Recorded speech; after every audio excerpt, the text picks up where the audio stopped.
Ito na nga. Ito, kung sino nakabarong, siya yung puro kabalbalan. Tinatanong ko lang, ang ganda kasi tignan. Nakabarong ka pa, bakla ka. Baklan to. Depende kasi sa pag-shake eh. Iba-iba yun eh.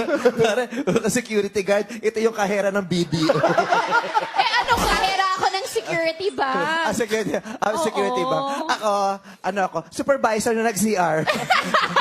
Nandito yung pantalo ko. Ikaw? Loko. Wala ba, porba? Iya kami sa'yo.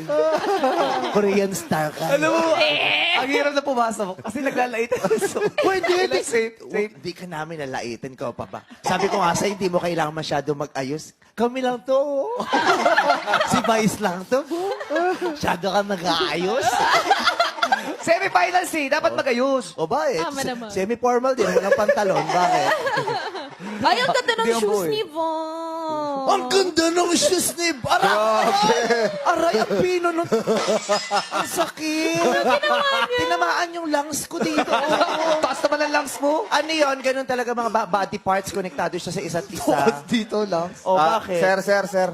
Pakiayos lang po yung parking niyo. May magpa-park po doon sa labas. Hindi ako balay. Hindi ako nga yung guard, di ba? Pakiayos lang po kasi nakaharang po. Okay na, wala yung joke mo. Okay na. Hindi masyado nag-gets yung joke. Okay na. Ito naman. Anong oras ba plug ceremony sa munisipyo kanina? Lunis nga, hindi ba? Kaya siya doon. Nag-plug ceremony to sa Makati City Ah, Hall. kaya ganyan ang Maaga format. na. Ay, ang ganda ng Maaga, shoes. 7. Ang ganda ng shoes, di ba? Yes! Alam mo, dinadaya tayo pag lunes eh. Oo. Lunes, lagi siyang ganyan eh. Siyempre. Alipin ang damit eh. Sayang yung damit. Ah! Bakit? Busog ka. Bakit? O, candidate number 4.